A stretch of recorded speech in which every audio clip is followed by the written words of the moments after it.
Let's start. Okay, audio video check. एक बार इन बच्चों को भी पूछ लेते हैं.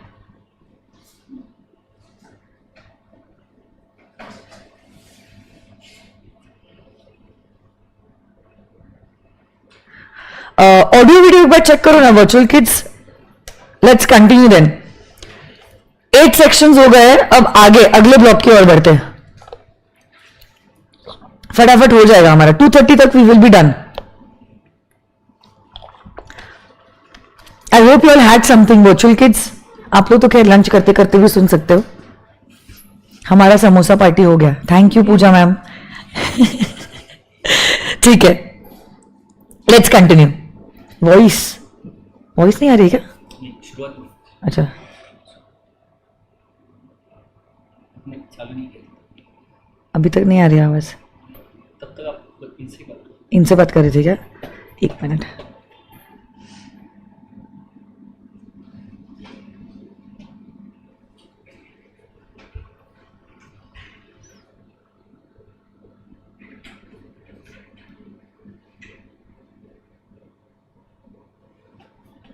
Let's start.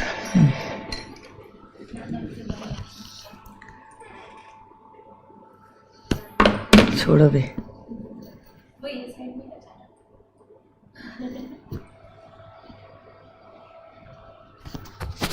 एक लट ऐसे आ गए.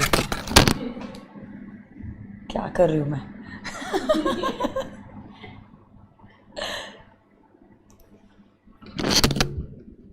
ठीक है क्या? अभी हो जाएगा माइक की वजह से.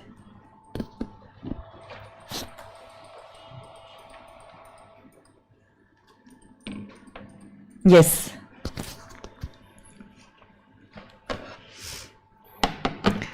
Section number 9, commencement and termination. देखो इसके ऊपर भी इंस्टीट्यूट क्या कर सकता है, एक केस स्टडी बेस्ड सवाल बना सकता है. कोई भी एक्ट में अगर टाइम लिमिट दिया, देखो जैसे dividend is to be paid within 30 days from the time it has been declare. ये आपने पढ़ा हुआ है. तो अब इसमें टाइम लिमिट है, तो कब से गिनती शुरू होती है और कब खत्म होती है. अब ये चीज कंपनीज एक्ट में एक्सप्लेन नहीं की है, ये चीज एक्सप्लेन की है in the general clauses act.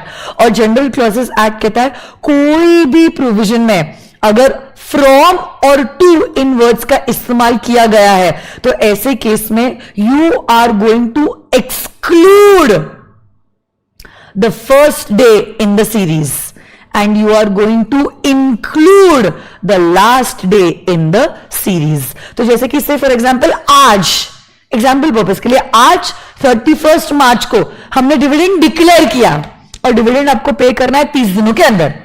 तो आज जिस दिन डिक्लेयर किया है ना, वहां से आपकी गिनती चालू नहीं होगी. वो 30 दिन आपके शुरू होएंगे फ्रॉम 1st of April, और 1st of April से 30th of April inclusive of 30th of April. क्या बोल रही हूं मैं? कुछ समझ में आया आपको?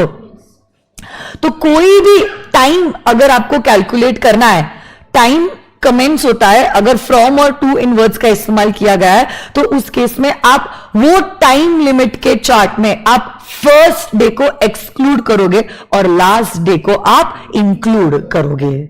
Okay, so that is what is written over here. Commencement and termination of time. From मतलब हम लोग एक्सक्लूड करेंगे the first day of the series and include करेंगे the last day of the series. देखो आपके स्क्रीन पे देखो तो ये एग्जाम्पल, जैसे कंपनीज एक्ट कहता है dividend shall be paid within 30 days of its declaration. Suppose 36 को हमने डिविडेंड डिक्लेयर किया है तो 36 एक्सक्लूड होगा और 17 से ये 30 दिनों की गिनती शुरू होगी जो कंप्लीट होगी 37, और 37 इंक्लूडेड रहेगा in that particular time limit. Okay, तो ये चीज हमने कंपनीज एक्ट में नहीं देखी है, ये चीज बताई गई है under the general clauses act. इसीलिए तो इस लॉ को कहते हैं as the law of all laws. हर एक एक्ट में लिटरली दिया है ये 30 days, ये 60 days, ये 90 days, ये 3 months. एलएलपी एक्ट में भी कितने सारे टाइम लिमिट्स है, कंपनीज एक्ट में तो टाइम लिमिट ही टाइम लिमिट है. अरे हाँ है ना, एग्जैक्टली सो ये चीज अगर आपको रिफर करनी है, आप कहां से रिफर करोगे? From the general clauses act. Next, computation of time. देखो, कोई चीज का अगर एप्लीकेशन, अपील या केस फाइल करने के लिए आपको कोर्ट में जाने के लिए समय दिया है, जैसे कि go to the tribunal within a period of maybe 21 days. अब 21 डेज में से जो 21st डे था, हम गए ट्रिब्यूनल के पास, बट अनफॉर्चुनेटली उस दिन ट्रिब्यूनल बंद था. मे बी उस दिन कोई नेशनल हॉलिडे थी, या कुछ इमरजेंसी की वजह से हॉलिडे डिक्लेयर हो गई, या संडे आ गया. तब ऐसे केस में लॉ मेकर कहते हैं आप उस दिन के बाद का इमीडिएटली जो नेक्स्ट डे रहेगा, जब कोर्ट या ट्रिब्यूनल खुलेगा, उस दिन भी अगर आपने आपका अपील सबमिट किया या फाइल सबमिट की, इट विल बी कंसिडर्ड कि आप समय के अंदर ही अपील लेके गए हो. ओके तो कोई भी एक्ट में, कोई भी एक्ट, इनकम टैक्स एक्ट है, जीएसटी एक्ट है, कंपनीज एक्ट है, एलएलपी एक्ट है, उसमें आपको अलाउ किया गया है कि आप कोर्ट में जा सकते हो, या ऑफिस जैसे कि रजिस्ट्रार ऑफ कंपनीज के ऑफिस में, आरडी के ऑफिस में आपको जाना है ऑन अ सर्टेन डे और with in a certain period. जैसे ट्रिब्यूनल के पास जाओ 21 दिनों के अंदर, आरओसी के पास जाओ 30 दिनों के अंदर. और क्या हुआ है, वो जो कोर्ट है या ये जो ऑफिस है वो उस दिन के टाइम लिमिट पे क्लोज्ड था. तो आप क्या कर सकते हो, next day, immediately that next day, जब वो कोर्ट या ऑफिस ओपन होता है, तब भी आप वो डॉक्यूमेंट दे सकते हो, और आपका डॉक्यूमेंट, अपील या रिक्वेस्ट कंसिडर किया जाएगा, कंसिडर किया जाएगा. Okay, so that's computation of time. Next, measurement of distance. इसके ऊपर एमसीक्यू आ सकता है. कोई भी डिस्टेंस अगर आपको मेजर करना है, distance always has to be measured in a straight line on a horizontal plane. जैसे अपने बर्ड्स उड़ते हैं, कौवा उड़ता है, स्ट्रेट लाइन, हॉरिजॉन्टल प्लेन. हाँ, तो जैसे कि हाँ रूरल एरियाज का है, जैसे विलेज ए और विलेज बी है, उसके बीच में पहाड़ है, रास्ते से जाएंगे तो ऐसा ऊपर जाएंगे, फिर ऐसा नीचे उतरेंगे और इधर आएंगे. ऐसा डिस्टेंस मेजर नहीं करेंगे, ऐसा स्ट्रेट लाइन, हॉरिजॉन्टल प्लेन, ऐसा डिस्टेंस मेजर होता है. इनकम टैक्स एक्ट में आपने देखा ही होगा. यस. फिर ड्यूटी. ड्यूटी हमेशा दी जाती है on a pro rata basis. On a pro rata basis मतलब क्या, ये जेंडर नहीं है, ये ग्रेटर है. इधर इधर जेंडर नहीं है, लिखो ग्रेटर और लेसर क्वांटिटी. आप लिख दो, मैं नहीं लिख पा रही हूं. ग्रेटर, ग्रेटर लिखा है ना.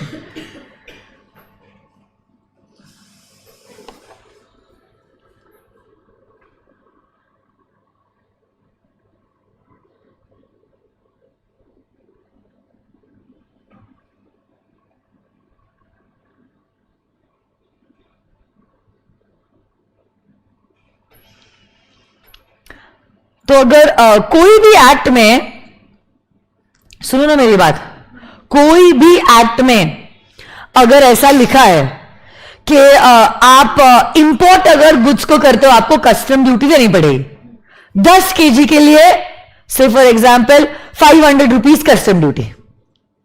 आपने 50 केजी इंपोर्ट किया है, 50, 10 केजी के लिए 500, 50 केजी के लिए 2500.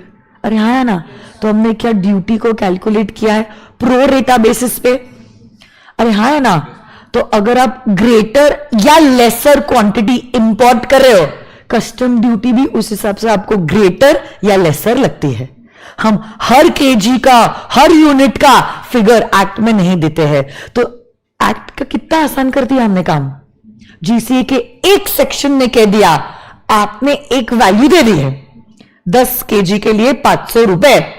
अब बाकी का काम जीसीए ने पूरा कर दिया है. आप क्वांटिटी चाहे कम इंपोर्ट करो, आप क्वांटिटी चाहे ज्यादा इंपोर्ट करो, it will be calculated on a pro रेटा बेसिस. नेक्स्ट, सेक्शन 13 भी इंपॉर्टेंट सेक्शन है.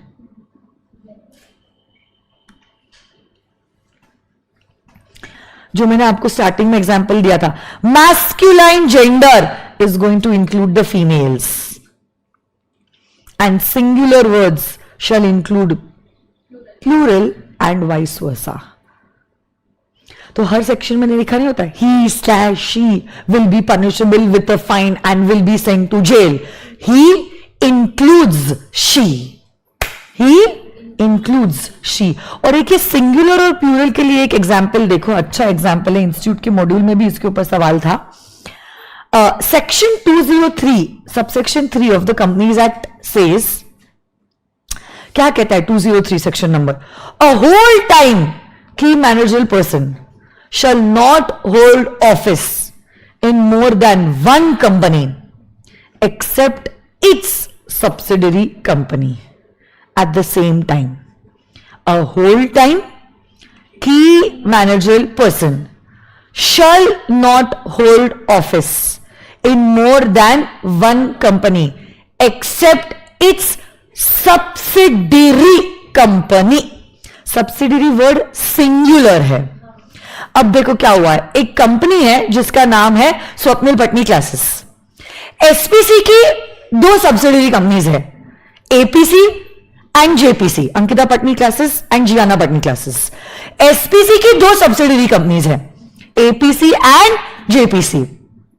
अब सिर्फ Pankaj sir is the whole time key managerial person in SPC. In Pankaj sir is the whole time key managerial person in SPC. अब ये section कहता है whole time key managerial person shall not hold office in more than one company.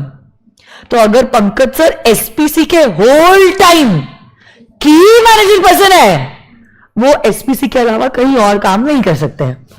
But अगर उन्हें काम करना भी है वो कर सकते हैं, बट वो कंपनी क्या होनी चाहिए, इस मेन कंपनी की सब्सिडरी कंपनी. आप सोचो ना, पंकज सर एक तो हमारे की मैनेजरल पर्सन है और प्लस वो हमारे साथ काम करते हैं होल टाइम. क्या हमें चलेगा वो 10 जगह पे काम करेंगे? और सेक्शन भी कहता है अगर आप की मैनेजरल पर्सन हो और अगर आप होल टाइम काम कर रहे हो, आप अगर काम करना चाहते हो आप उसी कंपनी में काम कर सकते हो, कोई दूसरी कंपनी में आप काम नहीं कर सकते हो. करना भी है काम तो आप काम करो उस कंपनी के सब्सिडरी कंपनी में. बट अब एसपीसी की एक सब्सिडरी नहीं है, दो सब्सिडरी है.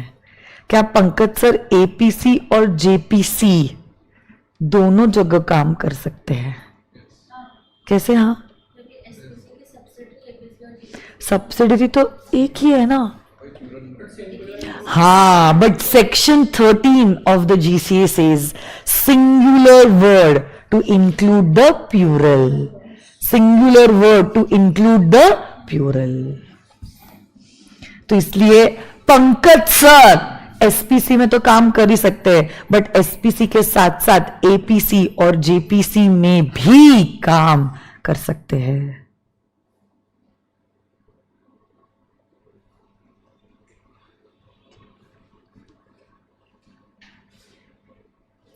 Yes. The singular shall include the plural and masculine gender shall include the females. इसमें एक और एक है, वो बुलक्स वाला एग्जाम्पल, वो मेरे को आपको बताना है. इसके ऊपर इंस्टीट्यूट ने सवाल पूछा था. कभी कभार कुछ सेक्शंस ऐसे होते हैं जो एक स्पेसिफिक जेंडर को ही केटर करते हैं, तब फिर हम ये जनरल रूल एप्लीकेबल नहीं करवाएंगे. सुन रहे हो क्या आप लोग? कुछ कुछ सेक्शंस ऐसे होते हैं जो एक स्पेसिफिक सेक्शन को ही केटर करते हैं, तब फिर हम ये नहीं कहेंगे masculine will include the females and females will include the masculine. ये एक केस कहां का है यार, ये देखो, जैसे the word bullocks could not be interpreted to include the word cows. देखो, अगर मैंने वर्ड इस्तेमाल किया होता कैटल, कैटल में अब बुलक्स और काउज दोनों आ जाता. बट अगर मैंने बुलक्स इस वर्ड को इस्तेमाल किया है, I meant only the bullocks and not the females, मतलब नॉट द काउस। तो अगर कोई सेक्शन को इस तरह से लिखा गया, जैसे पॉश जो है ना, वहां पे भी हमने कुछ सेक्शंस को बनाया specifically only for the females, तब हम नहीं कहेंगे females will include the males. आई बात समझ में? तो अगर कोई सेक्शन में हमने, जहां पे अगर कोई कॉमन जेंडर का वर्ड अवेलेबल है, बट हम कॉमन जेंडर का वर्ड इस्तेमाल नहीं कर रहे, हम स्पेसिफिक वर्ड इस्तेमाल कर रहे हैं, तो आपको स्पेसिफिकली ही इंटरप्रेट करना पड़ेगा, फिर आप जनरल इंटरप्रिटेशन नहीं कर सकते। तो बुलक वर्ड एक स्पेसिफिक वर्ड है, हमने नॉर्मल वर्ड इस्तेमाल नहीं किया है कैटल का, इसलिए bullock will only include the males will not include the females, that is cause.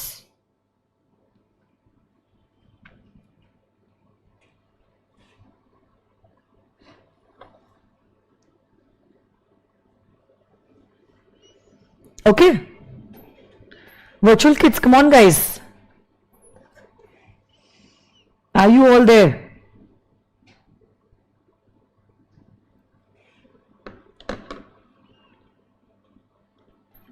लिख लिया आपने?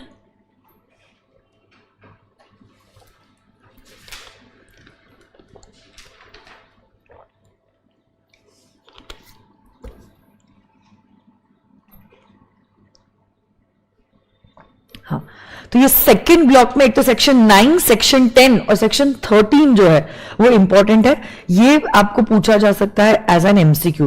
सेक्शन नंबर 11, यस, आगे बढ़ते हैं, कम ऑन। ये चार्ट तो बहुत फास्ट हो जाता है, 20 मिनट में ये चार्ट कंप्लीट हो जाता है। पावर्स एंड फंक्शनरीज, बस उसके बाद क्या है, आखिरी चार्ट ही बचा है ना? नहीं, आखिरी 2 चार्ट बचा है, हो जाएगा, कोई दिक्कत नहीं है। 5 चार्ट से ना 2 हुए ना, ये 20 मिनट में हो जाएगा, अगला वाला भी 20 मिनट में हो जाएगा, उसके अगला वाला भी 20 मिनट में हो जाएगा। सबसे ज्यादा टाइम डेफिनेशन में लगता है, डेफिनेशंस बहुत सारी थी और छोटी छोटी बातें थी उसमें। 20 हिसाब कर लो।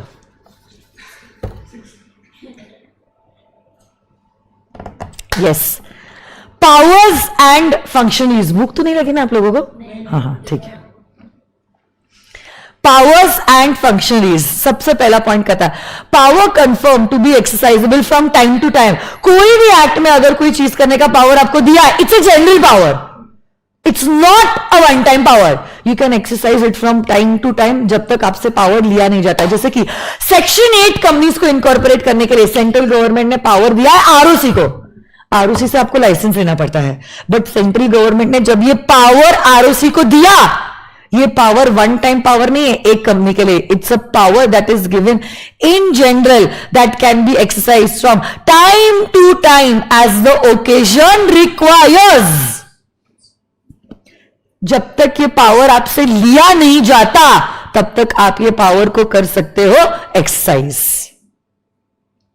It's not a one time power, it's a power that can be exercised in general from time to time as the occasion demands. Next, देखा, हो गया। Section 15, power to appoint also includes the power to appoint in officio. In officio या ex officio है? In officio नहीं है, ex officio, ई X लिखो उधर, E X, ex officio. Power to appoint, to include power to appoint ex officio. इसका क्या मतलब हुआ, सुनो मेरी बात। हम जब किसी को अपॉइंट करते हैं, उस पर्सन के कुछ पावर्स होते हैं, फंक्शंस होती है, ड्यूटीज, रिस्पॉन्सिबिलिटीज, और इन्हीं रिस्पॉन्सिबिलिटीज को पूरा करने का पावर भी होता है। तो जब हम उसको अपॉइंट करते हैं, हम उसको ये पावर्स ग्रांट कर सकते हैं ईदर बाय हिज नेम और ईदर बाय हिज पोजीशन। तो जैसे बाय नेम हम कह सकते हैं नरेंद्र मोदी जी जो है, उनके ये राइट्स और ये ड्यूटीज। बाय नेम, राइट और ड्यूटीज मतलब ही फंक्शंस, राइट्स एंड ड्यूटीज मतलब क्या, फंक्शंस। तो जब हमने नरेंद्र मोदी जी को अपॉइंट किया, हमने कहा ये स्टैंड है क्या इधर, नहीं है ना, ये नरेंद्र मोदी जी के राइट्स, नहीं ठीक है हो गया, और ये नरेंद्र मोदी जी की ड्यूटीज, ऐसा हम कहते हैं। या तो हम कह सकते हैं एक्स ऑफिशियो, जो भी इंडिया का प्राइम मिनिस्टर है, प्राइम मिनिस्टर के ये राइट्स और प्राइम मिनिस्टर की ये ड्यूटीज। तो जब आप किसी पर्सन को अपॉइंट करते हो, उसके पावर्स और ड्यूटीज आप डिफाइन कर सकते हो ईदर बाय नेम और by ex officio. Ex officio is a Latin word which means by virtue of one's position. So आप पावर्स, फंक्शंस, ड्यूटीज डिफाइन कर सकते हो ईदर बाय नेम और by office, either by name और by office.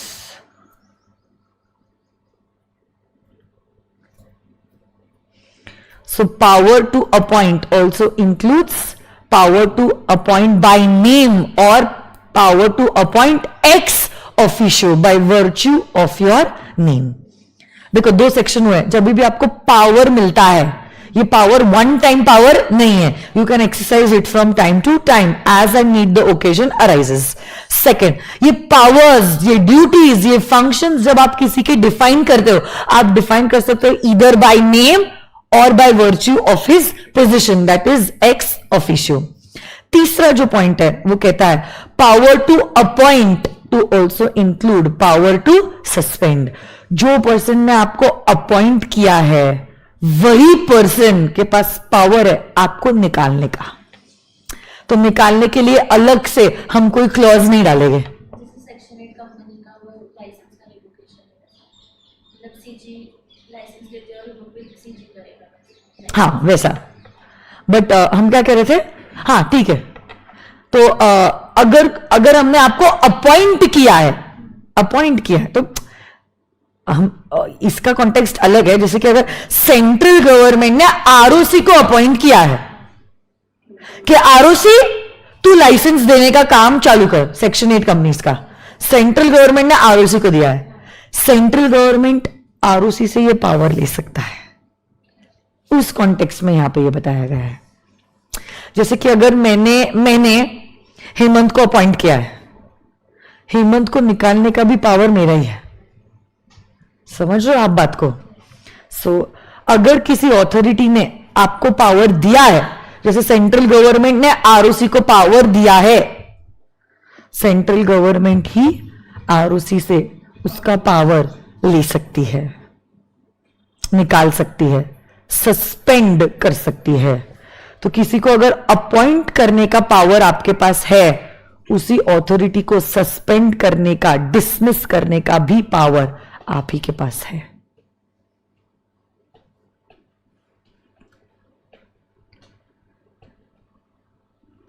Next, section 17, substitution of functionaries.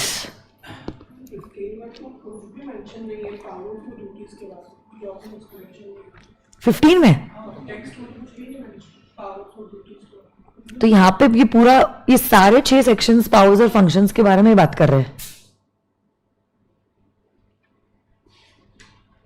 तो यहां पे लिखा है ना, वेयर एनी लेजिस्लेशन और regulation has the power to appoint any person और एग्जीक्यूट एनी फंक्शंस। देखो जो मैंने अंडरलाइन किया है सेक्शन 15 में बेटा, where by any legislation, any legislation means by any law, okay, a power is given to appoint a person to execute, to fulfill his functions। देखो दिया है ना, तो ये जो functions हम एक्सप्रेस कर रहे हैं उसके अपॉइंटमेंट के वक्त, ये हम एक्सप्रेस कर रहे हैं उसके फंक्शंस ईदर बाय नेम और by the virtue of his office. समझ में आई?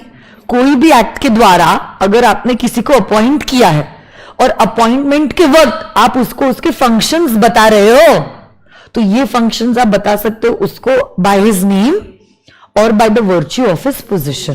This is what section 15 talks about. ये लैंग्वेज थोड़ी सी ट्रिकी है पूरे एक्ट की. नेक्स्ट सेक्शन 17 आ जाइए.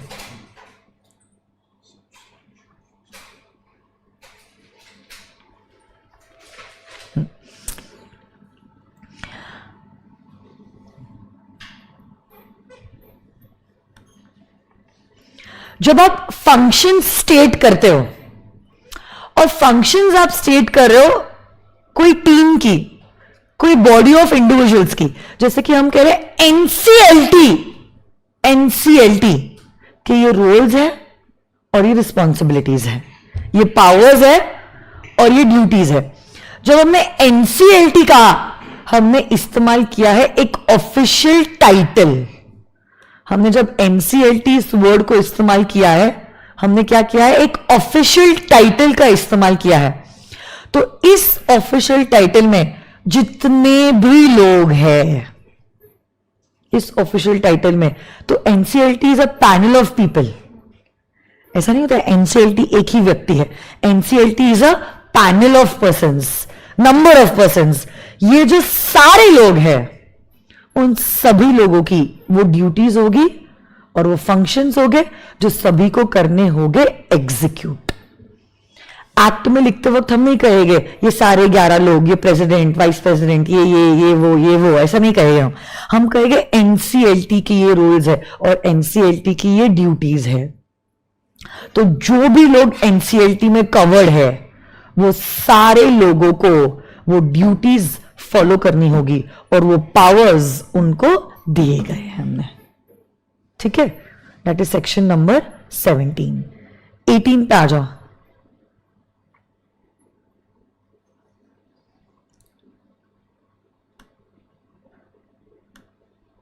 नाम में लिखा है सक्सेसर्स.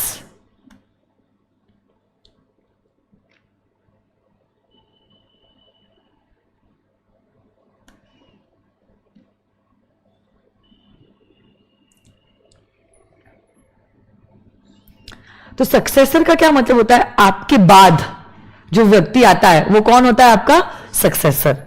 तो जैसे फॉर एग्जांपल पैनल में कोई एक जज की डेथ हो गई, कैजुअल वैकेंसी हो गई पैनल में, हमने किसी और को अपॉइंट किया, वो जो और कोई पर्सन अपॉइंट हुआ है वो कौन है, सक्सेसर है. वो कौन है, तो जो रोल्स, पावर्स और ड्यूटीज वो पर्सन की थी जिसकी डेथ हो गई, वही रोल्स, पावर्स और ड्यूटीज उसके सक्सेसर की भी होगी.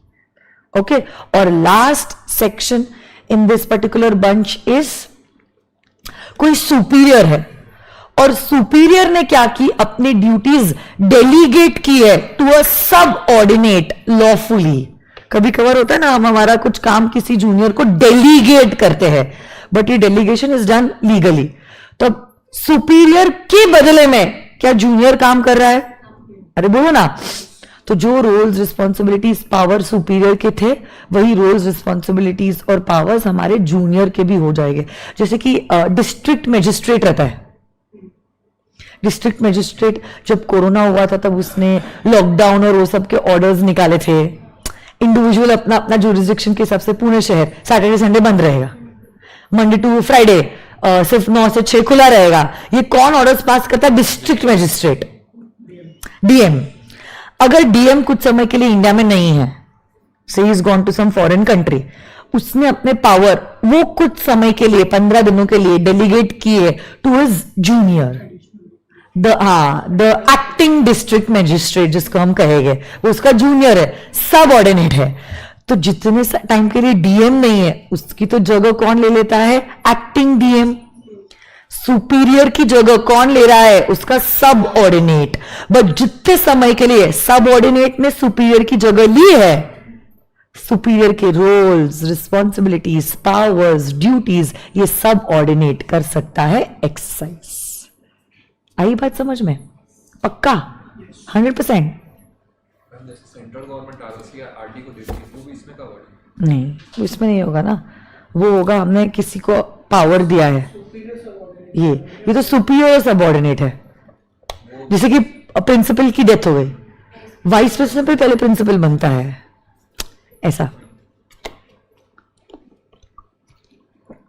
वहां पे डेलीगेशन का बात था, यहाँ पे डेलीगेशन हमने क्या किया है, डेलीगेट नहीं किया है दूसरी अथॉरिटी को, हमने हमारे जूनियर को हमारी पोजीशन पे लाया है temporary till the time we are not available. हाँ, तो यहाँ पे तो सीजी ये काम ही नहीं कर रहा है। सीजी मतलब क्या, मोदी जी थोड़ी ना करेंगे, कोई ना कोई उनकी तो पूरी फौज है ना, किसी के द्वारा काम करवाएंगे। तो जहां तक कॉर्पोरेट अफेयर्स की बात है, इट्स यूजुअली आरओसी और RD who does the work. तो ये पूरा बंच हमारा हो जाता है कंप्लीट। आ जाइए नेक्स्ट, ये भी फटाफट हो जाएगा।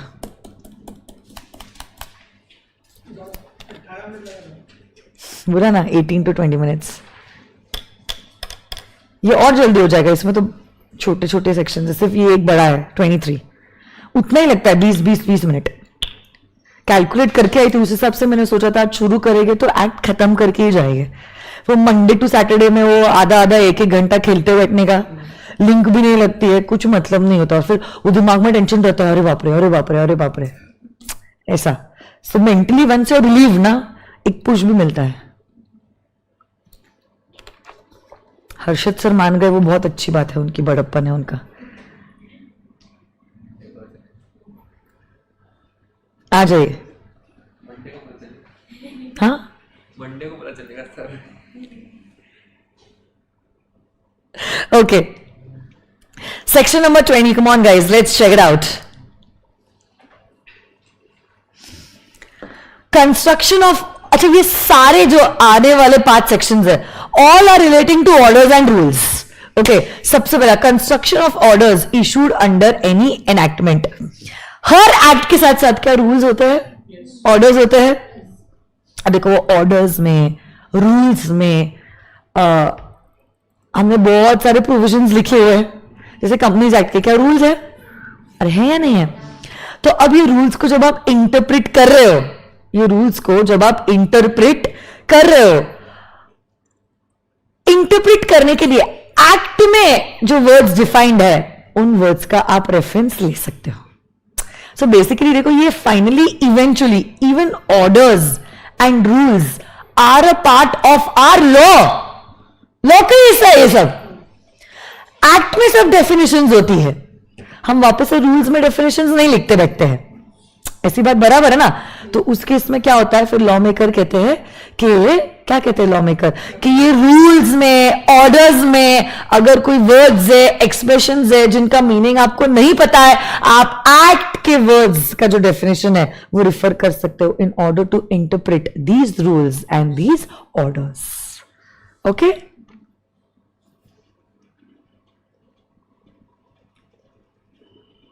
so expressions used in rules, bylaws, notifications, orders shall have the same respective meaning as in the act. जो मीनिंग एक्ट में दिया है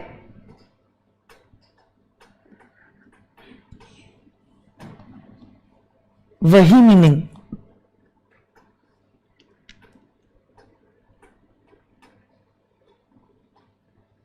इन रूल्स, नोटिफिकेशंस, बायलॉज, ऑर्डर्स में आप इंटरप्रिटेशन करोगे। नेक्स्ट, इनके लिए भी मतलब ऐसी एक्ट फिर रेफरेंस वही रूल्स होगा, जैसे नहीं समझ में आया। नहीं इनके लिए भी वही हायरार्की, जैसे नहीं पहले अपना एक्ट को देखेंगे और उसमें नहीं है तो फिर हाँ, तो एक्ट में ही लिखा रहता है एज में बी प्रिस्क्राइब, तो जहां एज में बी प्रिस्क्राइब लिखा है you have to refer the rules, and if there are no rules फिर जो एक्ट में लिखा है वही आप फॉलो करते हो, ऐसा। वही है, ये बात कहां पे लिखी है, जीसीए में, जो आप इतने टाइम से पढ़ रहे हो, फॉलो कर रहे हो, महसूस कर रहे हो। हाँ, जो ऑथोरिटी ने रूल बनाया है, ऑर्डर लिखा है, वही ऑथोरिटी उस ऑर्डर और रूल में कुछ एडिशन ला सकती है, कुछ अमेंडमेंट्स ला सकती है, कुछ चेंजेस ला सकती है, या वो रूल को रिसाइन भी कर सकती है। जो ऑथोरिटी के पास पावर था रूल को, बायलॉ को इशू करने का, वही ऑथोरिटी के पास पावर है उस रूल में कुछ एडिशंस लाने का, कुछ वेरिएशंस लाने का, कुछ अमेंडमेंट्स लाने का, या उस रूल को रिसाइंड करने का।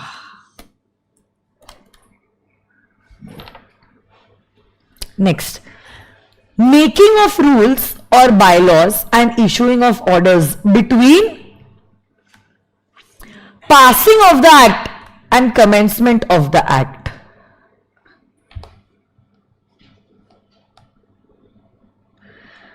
हमने 2 बार तो ऑलरेडी सेशन में बताया है और अब ये तीसरी बार है कि ऐसा हो सकता है एक्ट बनी है एक दिन और कमेंस हो रही है कोई और दिन।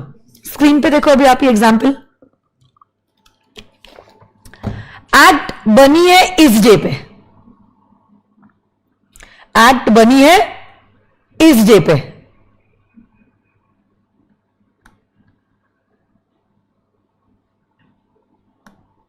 एक्ट बनी है इस दिन पे, और एक्ट कमेंस हो रही है इस दिन पे। एक्ट फॉलो करना कब से चालू करोगे?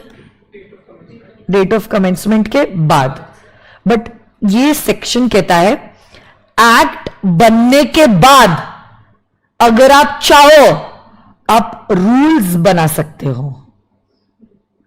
एक्ट बनने के बाद, बट एक्ट कमेंस होने के पहले आप रूल्स बना सकते हो, आप रूल्स बना सकते हो। बट ये रूल्स एप्लीकेबल कब से हो गए? हाँ, जब से एक्ट एप्लीकेबल होता है तभी से रूल्स भी एप्लीकेबल हो जाते हैं। सीए एक्ट 19 में पास हो गया था, वो रूल्स अभी हाँ और इम्प्लीमेंट बराबर। तो जिस दिन एक्ट आपने बनाया है आप रूल्स भी साथ में बना लो, बट जब तक एक्ट एप्लीकेबल नहीं होता है उसके रूल्स भी एप्लीकेबल नहीं होते। कमेंस हो गए तो कमेंसमेंट के बाद ही, डेट ऑफ कमेंसमेंट के बाद ही रूल्स बना दिए तो फॉलो कर लोगे, ऐसा नहीं। Rules subordinated to the act. Primary क्या है? एक्ट है, और एक्ट है तो ही तो रूल्स है, एक्ट है तो ही तो रूल्स है। कमेंसमेंट के बाद वो हो जाएगा, कमेंसमेंट के बाद रूल्स एप्लीकेबल हो जाएंगे, एप्लीकेबल या वो हो जाएगा कैंसिल, एप्लीकेबल हो जाएगा ना बेटा। तो वो एक्ट इनफोर्स हो गया, एक्ट इन्फोर्स हो गया मतलब एक्ट कमेंस हो गया, तो रूल तो रूल भी इन्फोर्स। वो अमेंडमेंट था कि वो तो अमेंडमेंट एक्ट की बात है, ये तो रूल्स की हम बात कर रहे हैं। रूल्स जैसे कंपनीज एक्ट ने स्मॉल कंपनी की डेफिनेशन दी है, बट स्मॉल कंपनी की डेफिनेशन में लिखा है 50 लाख सौ such higher number as may be prescribed. As may be prescribe मतलब क्या? According to the rules. तो रूल्स हमने बना दिया, हमको 4 करोड़ और 40 करोड़ चाहिए, पेड अप शेयर कैपिटल और टर्नओवर। एक्ट क्या बन गई है? हाँ, एक्ट अगर कमेंस हो गई है तो रूल्स भी कमेंस हो सकते हैं।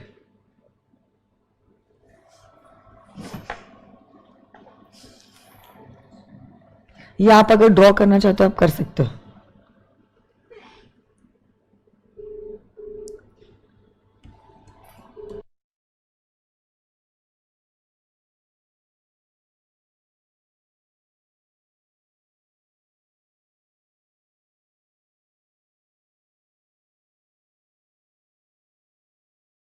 Is it okay if I am standing and teaching all virtual kids? एक बार चेक करो ना, इधर दिख रहा है हाइट का कुछ प्रॉब्लम है क्या? सिर तो नहीं कट रहा है ना मेरा? क्योंकि इस हाइट में था मेरा पहले चेयर, चलेगा ना?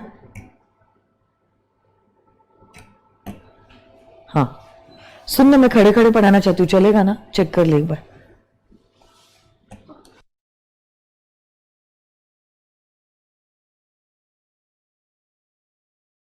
ठीक है, ये सेक्शन क्या कहता है सुन लो वापस से। एक्ट बनने के बाद और कमेंसमेंट के पहले जो आपके पास बीच का टाइम है, आप अगर चाहो आप रूल्स बना सकते हो, बट रूल्स तब तक इफेक्टिव नहीं होंगे जब तक एक्ट इंप्लीमेंट नहीं होता है। एक्ट इंप्लीमेंट होगा और उसके साथ साथ रूल्स भी इंप्लीमेंट होंगे। पहले रूल्स बाद में एक्ट, ऐसा नहीं हो सकता है। बड़ा पहले एक्ट बाद में रूल्स, ऐसा हो सकता है, या तो दोनों साथ में भी आ सकते हैं। बनाना है तो आप रूल्स बना लो, बट जब तक एक्ट कमेंस नहीं हुआ है तब तक रूल्स भी कमेंस नहीं हो सकते। ये एक सेक्शन इंपॉर्टेंट है 23।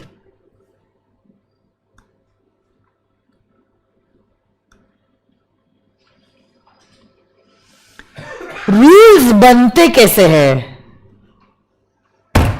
एक्ट कैसे बनता है आप तो जानते हो, draft, both the houses of parliament, president और ऑफिशियल गैजेट में पब्लिकेशन। बट रूल्स कैसे बनते हैं? पहली बात तो रूल्स बनने की शुरुआत हो सकती है उस पर्टिकुलर मिनिस्ट्री से सी मोटो, या तो by the order of the government. तो मिनिस्ट्री ऑफ कॉर्पोरेट अफेयर्स की हेड है निर्मला सीतारमन। अगर वो चाहे और उसको लग रहा है that it is the necessity of the hour, हमें रूल्स बनाने चाहिए, तो ऐसे केस में वो खुद होके इनिशिएटिव ले सकती है और रूल्स बना सकती है। She is dealing with the ministry of corporate affairs. अगर नहीं तो हो सकता है मोदी जी ने निर्मला सीतारमन को बताया, क्योंकि देखो मोदी जी अकेले देश नहीं चला रहे, उनकी ये पूरी फौज है जिनसे वो ये देश चला रहे हैं। तो अगर उनको लग रहा है नहीं ये वो सेक्टर है जहां पे नए रूल्स बनाना जरूरी है, तो वो निर्मला सीतारमन को बोलेंगे कि आप कंपनी से रिलेटेड नए रूल्स बनाओ।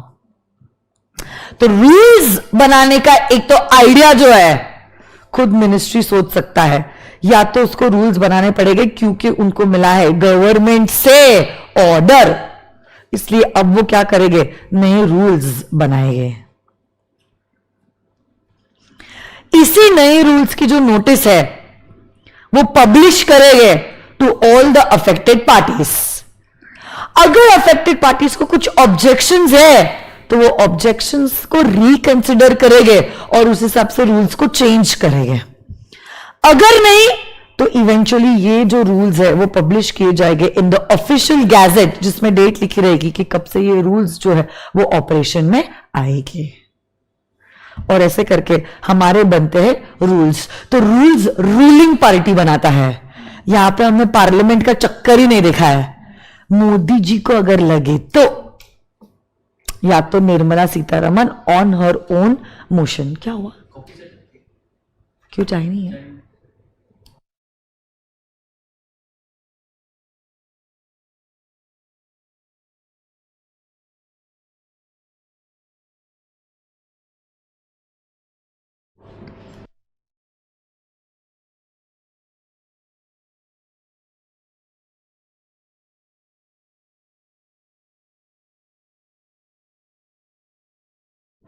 ओके एक बार ना इसकी थियोरी आप देखो, थियोरी, क्योंकि इसके ऊपर अगर इंस्टीट्यूट ने कहीं डायरेक्ट थ्योरी क्वेश्चन पूछ लिया ना,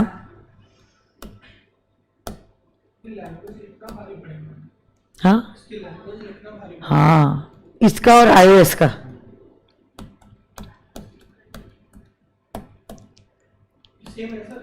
कैसे लिखोगे यार? मैं भी नहीं याद कर सकती हूँ, तुम क्या याद करोगे? आपको ओन वर्ड्स में लिखना पड़ेगा, keeping in view the keywords.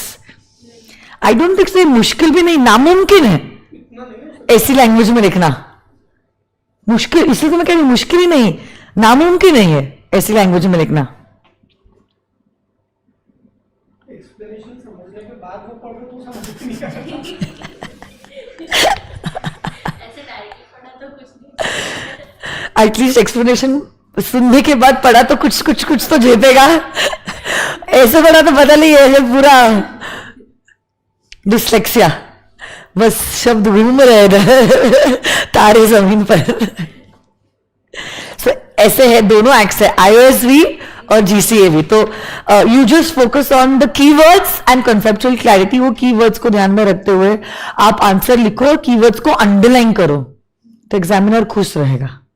ठीक है? वही अगर साउथ का रहा तो फिर नहीं नहीं, ऐसा नहीं है। आप ग्रामेटिकली करेक्ट रहो, सेंटेंस फ्रेमिंग करेक्ट होना चाहिए। इतना नहीं हो सकता है किसी का भी यार, पॉसिबल ही नहीं है। बट यूजुअली ज्यादा करके 90% केसेस में इंस्टीट्यूट इसलिए वो केस स्टडी बेस्ड क्वेश्चंस बनाता है जीसीए के ऊपर, जीसी आईओएस के ऊपर तो डायरेक्ट थ्योरी भी पूछ लेता है। हाँ सच में, बट जीसी के लिए तो कभी कभी एटलीस्ट इंस्टीट्यूट इसलिए 90% केसेस में केस स्टडी बेस्ड क्वेश्चन पूछे, जैसे वो सब्सिडरी, सिंगुलर, प्लूरल, तो आप लिख पाते हो जवाब। बट हाँ कभी कभी इंस्टीट्यूट ने डायरेक्ट थ्योरी क्वेश्चन पूछा है, जैसे कि इस सेक्शन के ऊपर जो अभी मैं रूल्स वाला, तो भी ऐसा अगर सवाल पूछा है ना तो भाई साहब अब आपको कीवर्ड ध्यान में रखते हुए सेंटेंस बनाना पड़ेगा, कुछ नहीं कर सकते हो आप। एग्जाम्पल दो, but that will not give you additional marks, that will just Impress the examiner. आपको उसके एडिशनल मार्क्स नहीं मिलेगा। ये डायग्राम भी आप बना सकते हो जो मैंने बनाया है, बट आप अगर ये उम्मीद करोगे डायग्राम बना दिया थ्योरी नहीं लिखा तो मार्क्स मिल जाएंगे, तो फिर ऐसा नहीं होने वाला है। फिर आपको ये तो करना ही पड़ेगा। एसी का रिमोट कहाँ है, कुछ आइडिया है आपको? ठीक है मैं उसको बोलती हूँ, आएगा तो। नहीं रहने दो तुम, वो आएगा ना अभी कॉफी लेके, उसको बोलती हूँ। ठंडी नहीं लग रही तुम लोगों को, है ना? कुड़कुड़ हो रहा है मुझे। ये वो नीचे बैठी थी तो मेरे को बहुत गर्म ठंडी लग रही थी, मैंने बोला खड़ी होके थोड़ा सा और एक्टिव हो जाता है तो गर्मी जाएगी, बट और ठंडी लग रही है, पैरों में और ठंडी लग रही है मुझे। सपनी सर पता नहीं भाई, मेरे को तो बहुत ठंड लग रही है ऐसे। ये पहले मैंने फैन बंद किया, अभी मुझे तो लग रहा है एसी को भी ऐसे कुछ तो स्पीड कम करो भाई। ये आप सिर्फ लैंग्वेज देख लो और आप इसके कीवर्ड्स को ध्यान में रखते हो, आप लर्न करो। नहीं हो रहा है लर्न, एक तो वो सेक्शन 6 था वो रिपील वाला, वो 5 पॉइंट्स, वो लिटिगेशन और वो सब, ठीक है। और ये भी, ये आपको मगअप करना पड़ेगा भाई साहब। मगअप मतलब लर्न करना पड़ेगा। मगअप तो खैर अपन करते जब समझा नहीं, बट मैंने समझा तो दिया है, उसके भी मैंने 5 के एग्जाम्पल्स भी दिए हैं। सो देखो, पहली बात तो authority which has the power to make the rules, okay, before making the final rules, वो क्या करेगी, एक ड्राफ्ट को पब्लिश करेगी। अब ड्राफ्ट इसलिए हमने रूल्स नहीं लिखा, हमने शब्द इस्तेमाल किए प्रपोज्ड रूल्स। किसको पब्लिश करेगी ये draft? To those persons who are likely to get affected. तो देखो अब ये आपको समझ गया है कि जो अथॉरिटी के पास रूल्स बनाने का पावर है वो ड्राफ्ट बनाएगी, और ये जो प्रपोज रूल्स है उसको वो पब्लिश करेगी उन लोगों के सामने जो अफेक्ट हो रहे हैं। जैसे कि मैंने एग्जांपल दिया था कंपनीज एक्ट में, कौन सी अथॉरिटी के पास रूल्स बनाने का पावर है? Ministry of corporate affairs. Ministry of corporate affairs की हेड है निर्मला सीतारमण, और उनकी पूरी टीम जो है वो पूरे गैंग के पास पावर है कंपनी से रिलेटेड रूल्स बनाने के लिए। तो वो क्या करेगी, वो रूल्स बनाएगी और ये प्रपोज रूल वो देगी to all the persons who are likely to get affected. SEBI है, सेंट्रल गवर्नमेंट है ना, सिकरा है, आरओसी है, आरडी है, उन लोगों को वो रूल्स देगी। तो अब आपने ये समझ लिया, the authority who has the power to make the rules before making the rules. The rules मतलब before making the final rules. ये जो है ना बिफोर मेकिंग देम मतलब the rules is the final rules. सुन, एसी की speed कम कर दे, बहुत ठंडा हो गया, ठीक है? ठीक है, वो क्या करेगी, एक ड्राफ्ट बनाएगी और इसी ड्राफ्ट को प्रपोज करेगी। प्रपोज किसके सामने करेगी? In front of the persons who are likely to get affected. Publication shall be made in a manner which the authority deems fit is sufficient. इस तरह से पब्लिश करो कि सभी को सही तरीके से इंफॉर्मेशन मिल रहा है और उसके लिए आप टाइम दे रहे हो, ठीक है? तो the manner should be correct. और उसी पब्लिकेशन में जो आपने ड्राफ्ट दिया ना ऑफ द प्रपोज रूल, आप एक डेट स्पेसिफाई कीजिए on or after which the draft will be taken into consideration। तो हम आपको ड्राफ्ट देंगे, आपको ड्राफ्ट देंगे। हम ऐसा नहीं कहेंगे एक घंटे बाद मिलते हैं और चर्चा करते हैं। भाई हम आपको टाइम देंगे, 1 हफ्ता, 10 दिन, 1 महीना। उसी ड्राफ्ट में हम आपको बताएंगे ड्राफ्ट देते वक्त कि हमने 1 महीने बाद मिलेंगे और 1 महीने बाद हम इसके बारे में चर्चा करेंगे। तब आपको कुछ ऑब्लिगेशंस है तो आप हमें बताइए। वो दूसरी पार्टी के पास भी तो टाइम होना चाहिए ना। तो जब हमने ये ड्राफ्ट पब्लिश किया है उस ड्राफ्ट को पब्लिश करते वक्त जो हम नोटिस दे रहे हैं, उस नोटिस में हम एक डेट स्पेसिफाई करेंगे, जिसके बाद हम वापस से मिलेंगे। सेबी आएगा, सीक्रे के अथॉरिटीज आएगा, आरओसी आएगा, आरडी आएगा, निर्मला सीतारमन आएगी, 1 महीने बाद ये लोग सब मिलेंगे और इस बारे में चर्चा करेंगे। They will consider these draft rules. तो जैसे स्मॉल कंपनी का पहले 2 करोड़ 20 करोड़ था लिमिट, अब हमने ड्राफ्ट में प्रपोज किया 4 और 40, सेबी को दिया, सिक्रा को दिया, आरओसी को दिया, आरडी को दिया। अब निर्मला सीतारमन कहेगी 15 दिन बाद हम मिलते हैं। आप बताइए आपकी क्या टिप्पणी है, क्या आपको कोई ऑब्जेक्शन है 4:40 पे लाने के? अगर हाँ तो क्यों हाँ, और अगर नहीं तो फिर तो अच्छी बात है। क्या बात है, हम आपको टाइम देंगे भाई, ऐसा नहीं कहेंगे कल मिलते हैं, 1 घंटे बाद मिलते हैं। हम आपको दे रहे हैं प्रपोज रूल्स, आप कंसिडर कीजिए, आप अच्छे से पढ़िए। हम मिलते हैं 15 दिनों बाद, 3 हफ्ते बाद, 1 महीने बाद।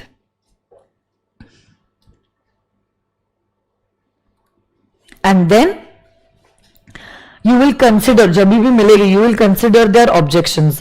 The authority which has the power to make the rules, okay, and where the rules are made with the sanction or the approval of another authority, the authority shall consider the objections which have been received or suggestions which have been received. तो हम देखेंगे सेबी ने क्या suggestion दिया है, सिक्रा ने क्या suggestion दिया है, आरओसी ने क्या सजेशन दिया है, आरडी ने क्या सजेशन दिया है, बिफोर फाइनलाइजिंग द रूल्स। और फिर आप इन रूल्स को पब्लिश करते हो ऑफिशियल गैजेट में, और उसमें आप लिखते हो कब से ये रूल्स एप्लीकेबल हो जाएंगे, और ऐसे करके बनते हैं आपके रूल्स। तो फिर अभी आपको ओन वर्ड्स में लिखना पड़ेगा, ये सारे कीवर्ड्स को ध्यान में रखते हुए कि वो अथॉरिटी जिसके पास पावर है रूल्स बनाने का, बिफोर मेकिंग द रूल्स, मतलब the final rules, it will make a proposed rule का ड्राफ्ट जो वो देगी टू ऑल अफेक्टेड पार्टीज। जिस तरीके से वो अफेक्टेड पार्टीज को वो ये सब दे रही है, वो मैनर सफिशिएंट होना चाहिए, उनको टाइम देना चाहिए, जिसके बाद वो वापस मिलेंगे और उसको कंसिडर करेंगे। कंसिडर करते वक्त आपको जो भी ऑब्जेक्शंस या सजेशंस आए हैं उस हिसाब से आप प्रपोज्ड रूल्स में चेंजेस कीजिए, और फिर फाइनल रूल जो है आप ऑफिशियल गैजेट में पब्लिश कीजिए। ओके, इसको आपको लर्न करना पड़ेगा। जूम आउट करो क्या, इसको फोटो लेना है आपको।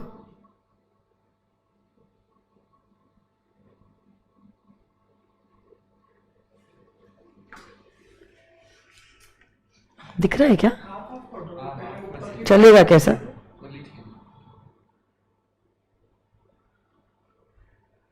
सेक्शन भी दूं क्या बाद में, आपको ध्यान में नहीं रहेगा किस बारे में? फोटो अभी देखो,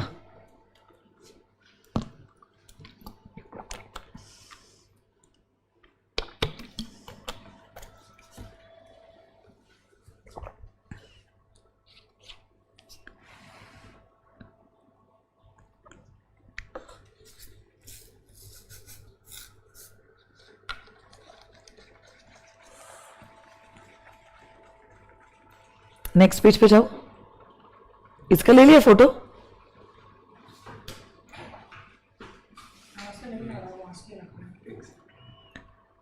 थोड़ा स्क्रीन से हटू क्या मैं स्क्रीन से? साइड जा सकते हो, ठीक है, कोई बात नहीं। आधा आधा अभी भी? क्यों? आप देख रहे हो, आप नहीं देख रहे, अब ठीक। तुझे कहां से दिख रहा है? पहले वाला भी लिया कि नहीं लिया? फिर तूने ऊपर करो वापस से। कितना नचा रहे हो तुम मुझे? ठंडी लग रही थी। हो गया अभी नॉर्मल, मुझे लग रहा है अभी अच्छा वार्म लग रहा है।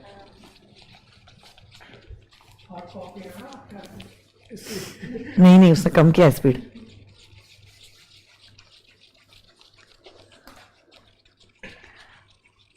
कॉफी कभी पसंद नहीं आई यार, यहाँ की कभी नहीं है। कभी नहीं आई। अब हम चाय पर शायद कैफीन रेड बुल से लेते हैं ना शायद इसलिए। बहुत लेती थी मैं रेड बुल, पागलों जैसे रेड बुल लेती थी। अच्छा हुआ हैबिट चली गई यार। कितनी शक्कर रहती है रेड बुल में, शक्कर कैफीन। नींद नहीं आती इसकी। हाँ, क्योंकि शुगर की वजह से यू आर हैप्पी है और कैफीन की वजह से आपकी नींद उड़ जाती है। पहले एल्पेनिक नहीं 20-20 एक दिन में खाता था। बाप रे। पूरा शक्कर रहता है, हाँ, कैरमल, कॉफी को वो पूरा कैरमल क्या रहता है। एल्पेनिबिन। उसको मतलब इसलिए मैं जियाना को भी रात को कभी कुछ शुगर ही नहीं देती हूँ। एक तो उसकी नींद उड़ जाती है और वो हैप्पी आई हो जाती है, तो फिर मस्ती। और जितने जल्दी वो ऊपर जाता है ना वैसे एनर्जी ड्रॉप होती है, फिर चिड़चिड़ हो जाती है। क्रेजी है। अच्छा वो हैबिट छूट गई मेरी। तुम लोगों को तो ऐसा कुछ एडिक्शन नहीं है ना? था मैंने किसका? रेड बुल के रेडबुल का क्या? जो कॉफी का था छोड़ दिया था इससे। च्युइंग गम खा लिया। मैं तो शादी के पहले कभी चाय नहीं पी थी। अभी क्लास, शादी के पहले अभी क्लास में चाय के बगैर होता ही नहीं है मुझे। 10 क्लास रहेगी तो 10 बार चाय लोगी मैं, सच में। देखो ब्रेक के पहले मैंने लिया था और ब्रेक के बाद हो गया मुझे कुछ तो भी, दिमाग बार बार ऐसे दरवाजे के पास दिख रहा था। Okay, continuation of orders issued under enactments repealed and re enacted. हमने अभी प्रीवियस सेक्शन 7 देखा था। रिपील्ड एक्ट क्या री एनैक्ट हो सकती है? हो सकती है नहीं? तब आप सिर्फ नोटिस में बताना द रीजंस। रिपील्ड एक्ट अगर इनैक्ट हुई है, एक्ट के साथ साथ उसके रूल्स, ऑर्डर्स, नोटिफिकेशंस भी री इनैक्ट हो जाते हैं। That is what section 24 talks about. Repealed act अगर री इनैक्ट हुई है तो रिपील्ड एक्ट के साथ साथ उसके रूल्स, ऑर्डर्स, नोटिफिकेशंस भी री इनैक्ट हो जाते हैं। ओके, चलो last chart and then the act comes to an end. Come on guys, you can do it. ये बहुत easy है। Recovery of fines. क्या रिकवरी ऑफ फाइन्स? आईपीसी में सेक्शन 63 to 70 जो भी प्रोसीजर दिया है और CRCP code of criminal procedure में जो दिया है उसी तरीके से आप फाइन्स रिकवर करते हो। छोड़ो, ये इंपॉर्टेंट है सेक्शन 26 और 27 भी।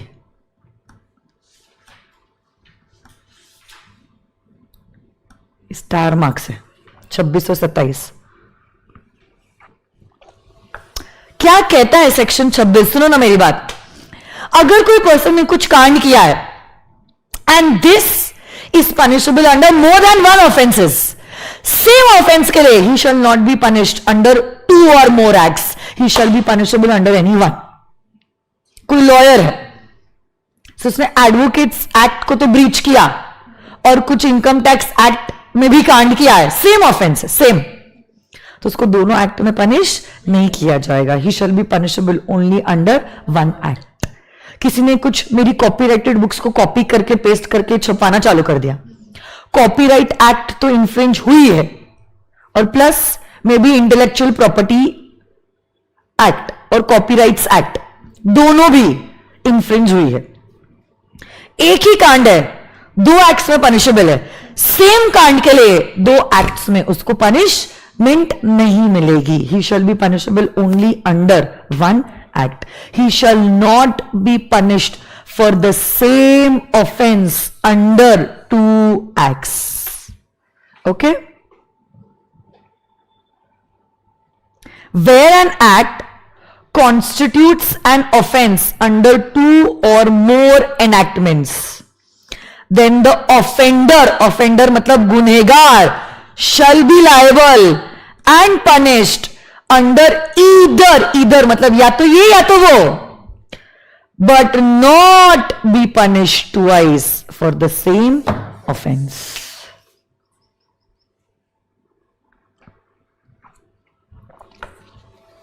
छब्बीस इंपॉर्टेंट है, 27 भी इंपॉर्टेंट है। Meaning of service by post. कोई भी डॉक्यूमेंट अगर आपको सर्व करना है बाय पोस्ट तो कैसे उसको सर्व करना चाहिए? 1, प्रॉपरली एड्रेस डाल के। To prepaying that envelope, जैसे वैसे स्टैम्प्स होते थे, आपने कभी चिट्ठियां बचपन में भेजी थी, रेड कलर का ऐसे छोटू छोटू स्टैम्प होता था, 25 पैसे, 50 पैसे, 1 रुपया, 2 रुपया, 5 रुपया, stamp properly pre paying it, उसके बगैर चिट्ठी नहीं जा सकती, and posting it bye a registered post. देखो, एक होता है आपका अनरजिस्टर्ड पोस्ट, एक होता है आपका रजिस्टर्ड पोस्ट, और तीसरा होता है रजिस्टर्ड पोस्ट एक्नॉलेजमेंट ड्यू। तो अनरजिस्टर्ड पोस्ट में क्या होता है, there is no proof of sending, जो आपका लाल डिब्बा है, हम कैसे मानेंगे आपने चिट्ठी लाल डिब्बे में डाली थी? That's unregistered post. Registered post में you have the proof of sending it, आपको एक्नॉलेजमेंट मिलता है कि आपने ये चिट्ठी भिजवाई है। और रजिस्टर्ड पोस्ट एक्नॉलेजमेंट ड्यू में आपको ये तो प्रूफ मिलता ही है कि आपने चिट्ठी भिजवाई है, आपको ये भी प्रूफ मिलता है कि रिसीवर को चिट्ठी मिली है। रजिस्टर्ड पोस्ट एक्नॉलेजमेंट ड्यू, ये लिखना चाहते हो क्या आप?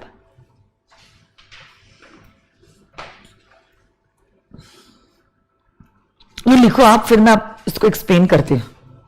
लिखो आप।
ओके, ये सेक्शन अब क्या कहता है, सुनो मेरी बात। ये सेक्शन कहता है कोई भी एक्ट में अगर लिखा है कि आपको कोई डॉक्यूमेंट को सर्व करना है, सर्व, तो सर्व कैसे करोगे? 1, आपको उस चिट्ठी को प्रॉपरली एड्रेस करना है। 2, you're supposed to prepay whatever money you're supposed to give for the transportation of that letter. And 3, you're supposed to post it by registered post, ताकि आपके पास एटलीस्ट प्रूफ रहे कि आपने चिट्ठी को भेजा है. ये जनरल रूल है. मैं वापस से कह रही हूं, जीसीए तब अट्रैक्ट होगा अगर आपका एक्ट साइलेंट है. बताओ, अगर आपका एक्ट कह रहा है कि हम चाहते हैं इस केस में आप चिट्ठी दो only by registered post acknowledgement due, act कह रहा है चिट्ठी को भेजो only by registered post acknowledgement due, और आपने चिट्ठी को भेज दिया by registered post, notice valid और इनवैलिड? Why invalid? जीसीए तो कह रहा है रजिस्टर्ड पोस्ट से भेजो, हमने रजिस्टर्ड पोस्ट से भेजा है, क्यों इनवैलिड? क्योंकि एक्ट स्पेसिफिकली कहता है चिट्ठी को आप भेजो through registered post acknowledgement due. Act अगर साइलेंट है तो ही आप जीसीए फॉलो करते हो, और जीसीए कहता है रजिस्टर्ड पोस्ट.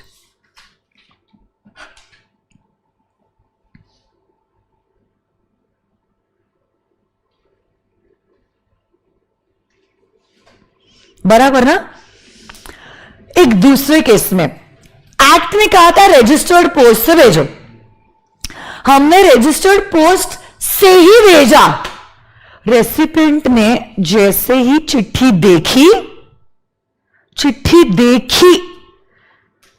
देखी, मतलब क्या, उसको चिट्ठी रिसीव हो गई है, उसने रिफ्यूज किया टू एक्सेप्ट द नोटिस. एक मिनट, कुछ बच्चों के बार बार कॉल आ रहा है, जस्ट चेक वर्चुअली सब कुछ करेक्ट है क्या. हेलो,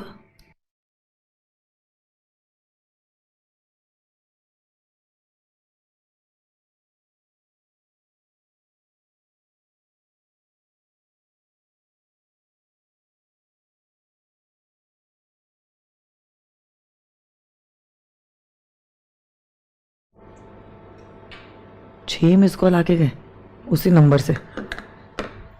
ठीक है, सुनो ना, एक लैंडलॉर्ड था, टेनेंट था. टेनेंट ने रेंट नहीं दिया था, तो लैंडलॉर्ड ने चिट्ठी भेजी कि रेंट दो. ठीक है, अब जैसे ही लैंडलॉर्ड ने चिट्ठी भेजी, उसको जब चिट्ठी मिली, उसने देख लिया लैंडलॉर्ड से आई है, उसने बोला I refuse to accept the चिट्ठी. और क्योंकि उसने एक्सेप्ट नहीं की चिट्ठी वापस से सेंडर को चली गई. So the notice was returned to the sender. अब क्या हुआ, इस बंदे ने, टेनेंट ने तो रेंट नहीं दिया, तो लैंडलॉर्ड ने टेनेंट के अगेंस्ट केस फाइल कर लिया. अब टेनेंट कहता है मेरे को तो चिट्ठी नहीं मिली, मैं रेंट कैसे दूं? तो क्या service of this notice was proper और नॉट प्रॉपर? तो डिसीजन कोर्ट का आया, ये जो सर्विस थी नोटिस की, ये प्रॉपर थी. आपने चिट्ठी को लेने से रिफ्यूज करना, इसका यह मतलब है चिट्ठी तो प्रॉपरली आप तक सर्व हुई है.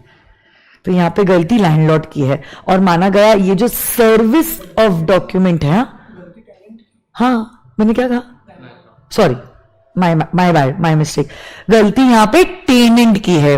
यहां पे ये माना गया कि जो नोटिस है वो प्रॉपरली सर्व हुई है. नोटिस जो है वो प्रॉपरली सर्व हुई है. नोटिस जो है वो प्रॉपरली सर्व हुई है. और एक तीसरे केस में सिमिलर ही कुछ हुआ है टू केस 2, कि नोटिस आपने भेजी थ्रू रजिस्टर्ड पोस्ट, मतलब properly address, prepaid, registered post, and the other person did not claim the document. Document को क्लेम ना करना अपने आप में प्रूव है कि आपको डॉक्यूमेंट प्रॉपरली सर्व हो चुका है.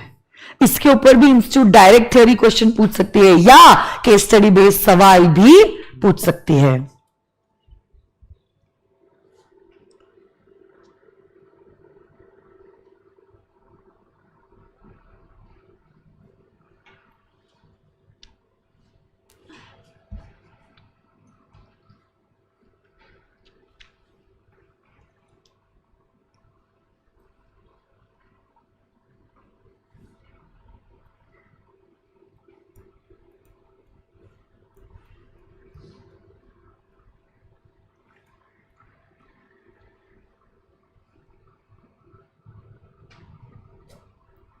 हो गया?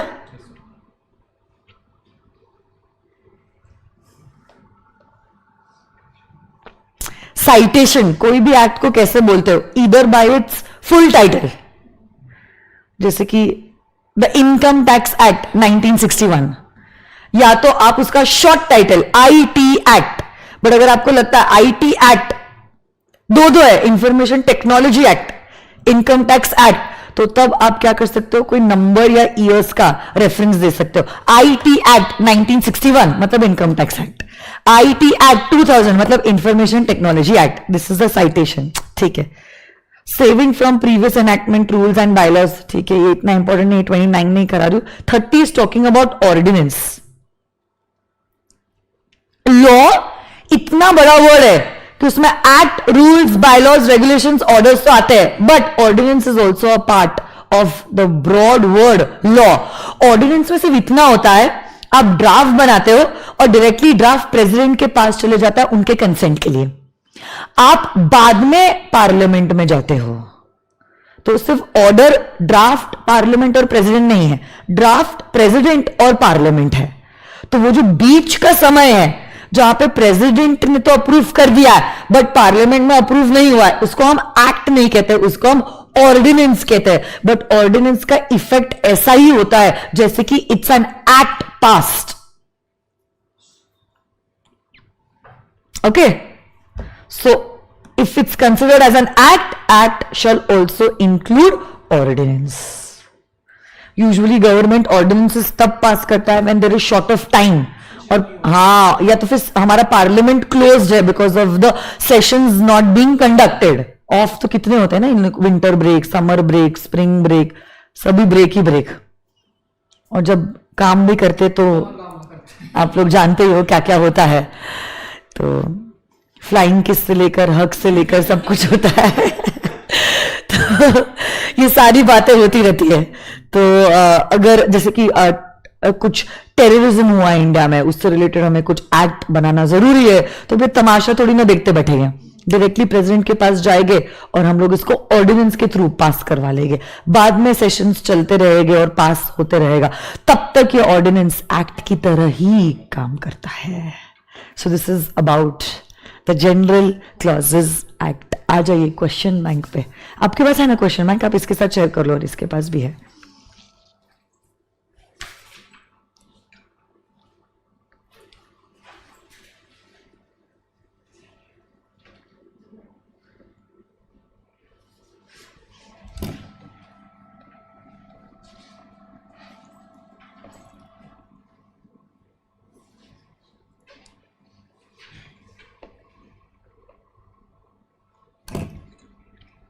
मैंने आधे से ज्यादा क्वेश्चंस आपके साथ डिस्कस ऑलरेडी कर दिए हैं, जैसे कि ये वाला क्वेश्चन आपको समझ में आ जाएगा। Vyas owned the land with acknowledgement due, he sold his land and the timber obtained after cutting the 50 trees to Yash. Now Vyas wants to know whether the sale of timber amounts to sale of immovable property according to the General Clauses Act. बताओ, land क्या है और timber क्या है?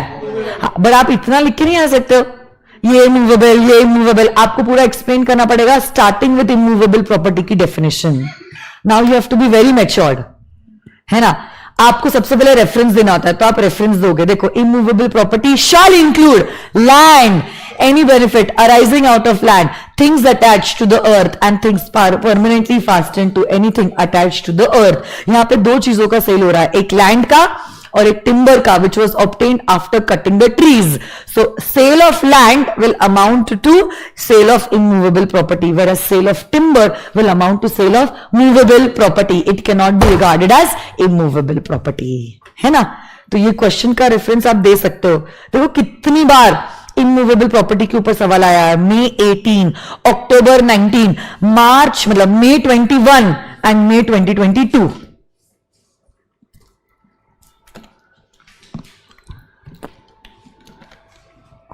और plus ICI के module में भी ये क्वेश्चन है।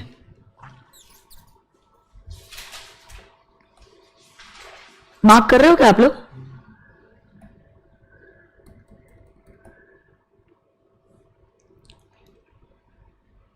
लैंड इमूवेबल है, बट टिम्बर क्या है? मूवेबल है। और ये डेफिनेशन तो आपको लिखनी ही पड़ेगी, बरोबर ना? ये देखो, ये सेक्शन 6 के ऊपर डायरेक्ट थ्योरी क्वेश्चन, बट यहां पे लिखा है कोई भी 4 इफेक्ट्स आप बताओ रिपील के। वैसे तो 5 है, बट कहा है 4। Repeal is not going to affect any litigation, it's not going to affect any claim, it's not going to affect any punishment or penalty, it's not going to affect any management, and it's not going to revive anything that was not enforced. Section 6 है ये, 6। फिर question 3 देखो, जो अभी हमने किया, explain कीजिए meaning of service by post. 3 points इसमें कवर करना जरूरी है, 3 पॉइंट्स। एक, it should be properly addressed, you should prepay it and you should post it by registered post. एक एक 2-2 मार्क के छोटे छोटे क्वेश्चन है ये। सेक्शन 27 May 18 May 20 में पूछा है,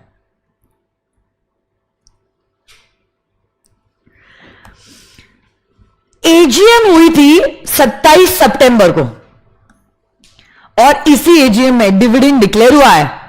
अब आपको बताना है डिविडेंड कितने दिनों में डिक्लेयर होना चाहिए और कितने दिनों में ये अनपेड डिविडेंड आपको ट्रांसफर करना है into the unpaid dividend account. तो वो 7 डेज है, बट अभी वो फ्रॉम और टू आ जाता है। Exclude first day in the series, include the last day in the series, क्योंकि ये क्वेश्चन दिया है जीसीए का, इसलिए आपको वो सारा रेफरेंस यहां पर डालना पड़ेगा। यहां पे अच्छा एग्जामिनर है ये तो दोनों को कंबाइन करके सवाल पूछा है, कंपनीज एक्ट भी और जीसीए भी, यही एक्चुअल तरीका है। That's the way how it should be. मैंने वो टाइमलाइन बताया ना आपको, वही है। इसमें और एडिशन है, वो 7 डेज वाला भी इंक्लूड आ गया है, अनपेड डिविडेंड वाला, बरोबर ना? डिलीशन और रिपील का क्या फर्क है? डिलीशन प्रोस्पेक्टिव है, रिपील रेट्रोस्पेक्टिव है। डिलीट जड़ से उखाड़ के फेंक देना, मानना जैसे कि ये कभी प्रोविजन एक्ट में था ही नहीं, पूरा वाइप आउट कर दे रहे हो, जैसे कि it never existed in the world of law, that is repeal. हाँ है ना? डायरेक्ट थ्योरी क्वेश्चन है, पूछता है इंस्टीट्यूट। हाँ है ना, राम तुझी रामाजी कैसे हो? हाँ, नवरंगपुरा घाम धर्मादा मिलकर ट्रस्ट वर्सेस राम तुझी रामाजी केस, क्योंकि I think it's a supreme court decision, supreme court का ही केस है ना? है ना टेक्स्ट बुक आपके पास? आई थिंक हाँ, बट ये उसमें ये डिसाइड हुआ था कि रिपील और डिलीशन दोनों अलग अलग है, क्योंकि सेक्शन 6 तो उतना ही कहता है कि repeal will not be affected in these 5 cases, but repeal और डिलीशन अलग अलग है। ये सेक्शन नहीं कहता है, ये राम तुझी रामोजी केस में हुआ है। आरएम तुझी रमाजी, बस हो गया, सिर्फ केसलो का नाम लिखना है, दैट्स इट। केसलो का नाम ही बहुत काफी है, इतना कुछ लिखने की जरूरत नहीं, कौन सी बुक, कौन सा साल और कौन सा केस नंबर। वो बुक का नहीं, बुक रहती, बहुत सारी हैंडआउट्स और बुक्स मिलती है, उसका है वो। ये देखो, ये सेक्शन 23 जो हमने आपके साथ डिस्कस किया था, रूल्स कैसे बनते हैं भाई। नवंबर 18 में डायरेक्ट थ्योरी क्वेश्चन, वो जो 5 पॉइंट्स का फोटो लिया ना आपने, वही है ये। कोई भी एक्ट कमेंस कब होता है? सेक्शन नंबर 7, आपने जब नोटिफाई किया है ऑफिशियल गैजेट में, वहां पे आप डेट लिखते हो। डेट नहीं लिखा है तो जिस दिन नोटिफाई किया है वो भी नहीं हुआ है, तो जिस दिन आपको प्रेसिडेंट या गवर्नर जनरल का कंसेंट मिला है। कंसेंट मतलब ये एसेंट सेम है, सिनोनिम्स है। Good faith, X purchased a watch from Y carelessly without proper inquiry. क्या जनरल क्लॉजेस के हिसाब से बोल सकते हैं गुड फेथ है अगर उसने ऑनेस्टली लिया है तो, नहीं तो फिर नो. तो does not really matter due care exercise हुआ है या नहीं हुआ है, जीसीए में वो फर्क नहीं पड़ता. बस आपका फेथ गुड होना चाहिए, ऑनेस्टली किया होना चाहिए. एफिडेविट, दो चीजें मैंने आपको बताई थी एफिडेविट के लिए, affirmation and declaration. And this affirmation and declaration should be done in front of persons allowed to affirm and declare. There are two ways to reach city A from city B. Distance between the two cities by roadways is 100 kilometers and by waterways is 80 kilometers. How is the distance measured? दोनों भी नहीं, दोनों भी नहीं. हम देखेंगे straight line, horizontal plane. देखा कैसे सवाल बना दिया. एमसीक्यू नहीं, वन लाइनर क्वेश्चन पूछा है.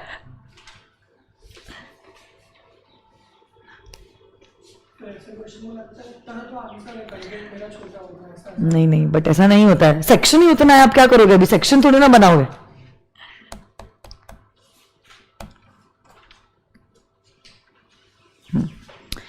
PK and VK have a long dispute relating to the ownership of the land. The court fixed the date of hearing on 29/4/2018, which was announced to be a holiday subsequently by the government.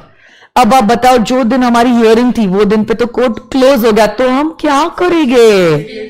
Exactly जिस दिन next government का ये court open होगा उस दिन भी अगर हम जाएंगे तो भी क्या ये एक्सेप्टेबल है. ये कहां लिखा है, जीसीए में, बराबर ना.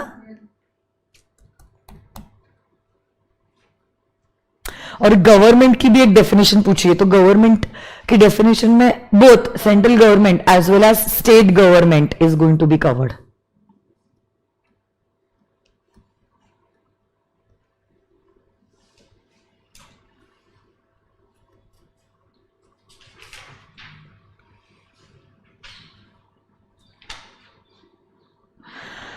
वैलिड और invalid insurance policy. Insurance policy, insurance समझते हैं आपको, कॉन्ट्रैक्ट ऑफ इंडेमनिटी, कोई चीज का इंश्योरेंस लेना, अगर नुकसान हो हम नुकसान की भरपाई करेंगे, which is covering N immovable property. तो ये इंश्योरेंस प्रॉपर्टी भी माना गया टू बी इमूवेबल प्रॉपर्टी. एक मिनट, आंसर मत देखो. मैंने मेरी ऑफिस का इंश्योरेंस लिया है फायर के लिए, ऑफिस इमूवेबल प्रॉपर्टी है, बट जो इंश्योरेंस में लेती हो वो मूवेबल प्रॉपर्टी है एंड ट्रांसफरेबल भी है. हम लोग कौन से एसेट की बात कर रहे हैं, ऑफिस की नहीं, हम बात कर रहे हैं इंश्योरेंस पॉलिसी की. इंश्योरेंस पॉलिसी मूवेबल है एज वेल एज ट्रांसफरेबल है. पॉलिसी, और ये हमने डिस्कस किया था, bullocks shall include cows. No, no, no, no. अगर एक वर्ड है जो दोनों जेंडर को केटर करता है बट हमने एक स्पेसिफिक वर्ड को ही इस्तेमाल किया है तो फिर हमारा male will not include the females. तो ये स्टेटमेंट भी वैलिड नहीं है. Bullocks could not be interpreted to include the word cows. What is the meaning of the word financial year? बस ऐसा सवाल पूछ ले institute. Financial year is the year starting from 1st of April ending on 31st of March. And how is it different from calendar year? बताओ. Calendar year is the year which starts from 1st of January ending on 31st of December. Okay. So इसके ऊपर institute ने जब questions पूछे हैं, ये जो question पूछे हैं ये केस स्टडी में बना है, बट आंसर एक्चुअली जो है वो थियोरी ही आंसर रहेगा. ये कुछ डेफिनेशंस है जो आईसीआई ने पूछे हैं. रूल्स, ओथ और पर्सन, ये आपको रीड करनी पड़ेगी एज होमवर्क। मैंने सारे डेफिनेशंस को कवर नहीं किया है, बट जो सारे इंपॉर्टेंट डेफिनेशंस है हमने ये सेशन में कवर किया है। एक बार आप रीड करो। हाँ, 1 मिनट।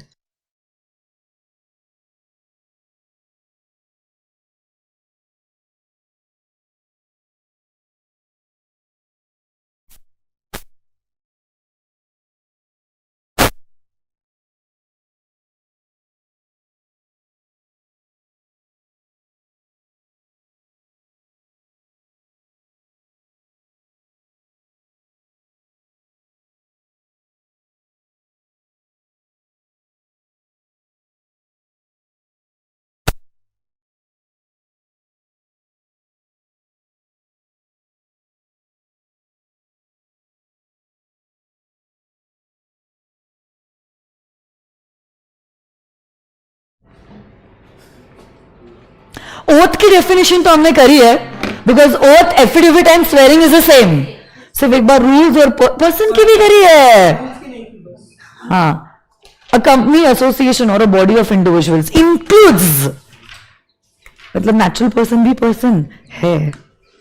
इफेक्ट ऑफ रिपील देखो वापस से कवर किया मई 2022 में, सेक्शन 6 5 चीजें है, वही है। It's not going to affect any litigation. It's not going to affect any penalty or punishment. It's not going to affect any right or privilege. It's not going to affect any previous management that was into operation. And it is not going to revive anything that was not enforced. पानी भी खत्म हो गया।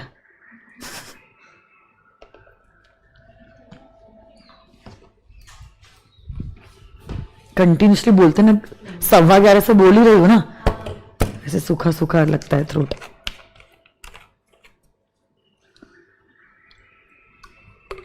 Normal class में तो क्या कुछ summary लिखना रहता है, कुछ आंसर्स लिखने रहते हैं, तो थोड़ा सा ब्रीदिंग स्पेस मिलता है ना। यहां पे तो देयर इज नथिंग, ऐसे कंटिन्यूसली बोलो बोलो बोलो बोलो बोलो। ये वापस से वो रूल्स के बारे में है, एक बार आप गो थ्रू कर देना। रूल्स के लिए उन्होंने स्पेसिफिकली क्वेश्चन पूछा है through a case study based question. It's a good question. मई 2022 में 4 मार्क के लिए ये सवाल पूछा था। इट्स अ गुड क्वेश्चन, आप गो थ्रू करो। यहां पे पर उन्होंने डायरेक्टली नहीं बोला है रूल्स कैसे बनते हैं, उन्होंने पूरी कहानी बनाई है कि एमसीए को ऑफिशियल गैजेट में रूल्स पब्लिश करने हैं तो कैसे क्या प्रपोज करेंगे, कहां पब्लिश करेंगे, क्या चेंजेस किए जा सकते हैं। तो आप लोग जानते हो ऑब्जेक्शंस रेज किए जा सकते हैं बाय द अफेक्टेड पार्टीज। तो उन्होंने बेसिकली वो 5 पॉइंट्स को ही जवाब की तरह मांगा है, बट एज केसेस। एक बार ये रीड करके आना, बहुत मस्त क्वेश्चन है question number 16। It's a good question. अब देखो वापस से 27 के ऊपर सवाल पूछा है। ये देखो, a notice that was required to be sent by registered post acknowledgement due, case 1 जो मैंने डिस्कस किया था, it was sent by registered post. क्या ये नोटिस जो सर्व की है वैलिड और invalid? But general clauses act तो कहता है रजिस्टर्ड पोस्ट से भेजो।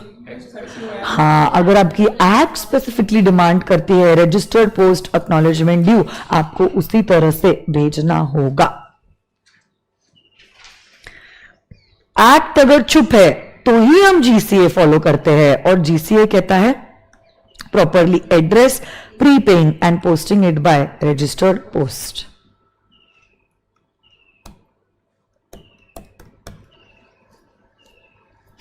ये जो केस है उसका नाम था United Commercial Bank versus Bhimsen Makhija, जहां पे एक्ट में लिखा था आप भेजो by registered post acknowledgement due, but आपने भेजा रजिस्टर्ड पोस्ट से। वैलिड नहीं था ये सर्विस, बिकॉज एक्ट अगर स्पेसिफिकली डिमांड कुछ करती, you need to follow the act.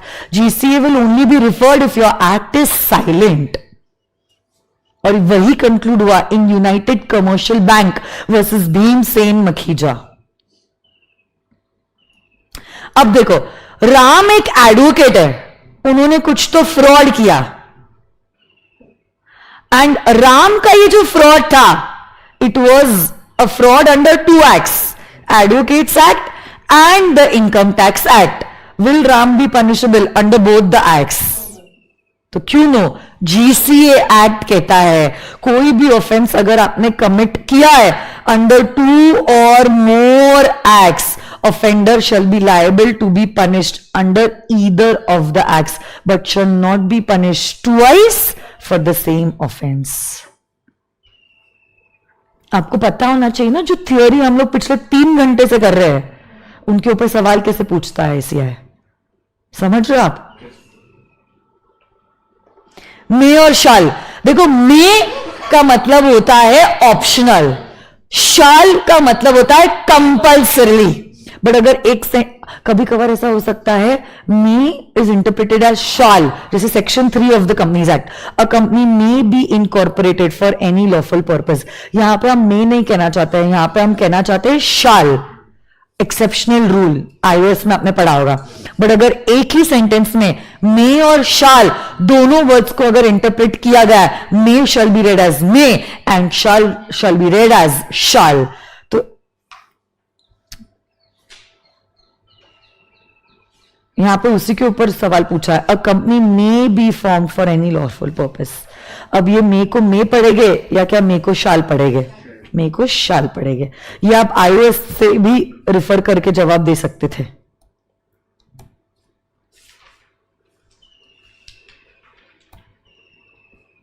और कितने क्वेश्चंस बाकी है? बहुत सारे क्वेश्चंस हैं। ठीक है चलो करते, 5 के लिए भी क्यों छोड़ो।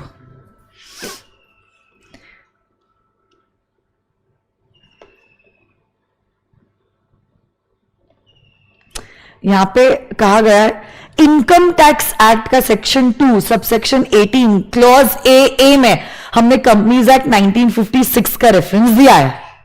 तो जब हम इंटरप्रेट करते हैं इनकम टैक्स का ये सेक्शन, हम कंपनीज एक्ट 1956 नहीं बट कंपनीज एक्ट 2013 को हम इंटरप्रेट करेंगे, क्योंकि ये एक्ट रिपील हो गया है और उसकी जगह पे नया एक्ट री एनैक्ट हुआ है।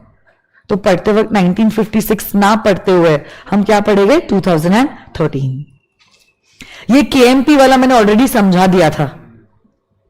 सब्सिडरी को सब्सिडरी नहीं बट सब्सिडरी को सब्सिडरीज इंटरप्रेट किया जाएगा। सेक्शन 13 ऑफ द जीसीए के हिसाब से सिंगुलर शेल इंक्लूड प्लूरल,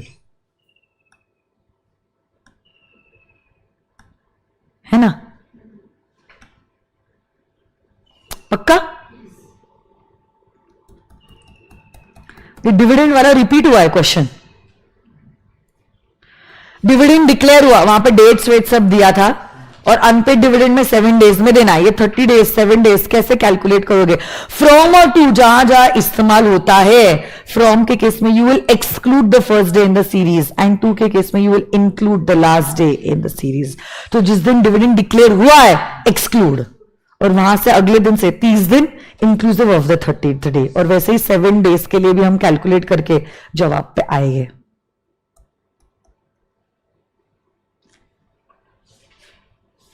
ये मैंने जो आपको कहा था लैंडलॉर्ड और टेनेंट वाला केस, आपने नोटिस ही एक्सेप्ट नहीं की। रजिस्टर्ड पोस्ट तो भेजी तो थी बट उसने एक्सेप्ट करने के लिए रिफ्यूज कर दिया। अरे एक्सेप्ट करने के लिए रिफ्यूज कर दिया अपने आप में ये बताता है कि आपने नोटिस जो है प्रॉपरली सर्व करिए। आपके दरवाजे तक आई है ना नोटिस, प्रॉपरली सर्व हो चुकी है। इसमें टेनेंट की गलती है, लैंडलॉर्ड की गलती नहीं है। नवंबर 2022 में 3 मार्क के लिए सवाल पूछा था, डिस्कस किया नहीं? ऑफिशियल गैजेट, इसकी भी डेफिनेशन पूछ ली भाई साहब।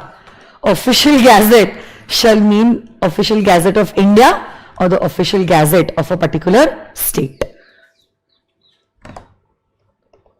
ओह ज़ाला, क्या बात है, बेस्ट है। सो ऐसे करके हमारी ये फास्ट ट्रैक बैच जो है वो हो जाती है कंप्लीट। एग्जैक्टली 1 मंथ है आपके एग्जामिनेशन के लिए। अच्छे से पढ़ो, पॉजिटिव माइंडसेट रखो, और मैंने आपके लिए बहुत कुछ प्लान किया है फॉर द कमिंग 1 मंथ जो हम कल बताएंगे, और उस हिसाब से हम लोग साथ साथ में रिवाइज करेंगे, कुछ सॉल्व करेंगे, कुछ जो भी है हम लोग करने वाले हैं। But always stay inspired and stay blessed, and I know you will rock in the examination। और बस पढ़ते जाओ, there is no shortcut to success, this is the only thing that I want to tell you। and अगर आप पास होना चाहते हो मेहनत करते रहो, मेहनत करने वालों की कभी हार नहीं होती है ना। चलो, my wishes are with you, thank you so much, bye bye. Ma'am आपको कवर करने वाले ने अपने पॉइंट्स लिखे थे। वो बताओ, टाइम हो गया इसलिए मैं सोच रही थी क्या करूं, कि उसके बारे में बाद में बात करूं। ठीक है, हम आपको बताएंगे ये सब चीजें, अभी अब आगे करने वाले हैं ना, हम बताएंगे, डोंट वरी, है ना। चलो, see you all, bye bye, lovely teaching you all. Sweet, short and sweet batch थी ये मेरी करियर की। Okay, bye bye, God bless you all. अच्छे लगे तो जरूर बताना दूसरे लोगों को हमारे बारे में। हम कॉम्प्रोमाइज नहीं होने देंगे पढ़ाई, ये 100% गारंटी है। चलो।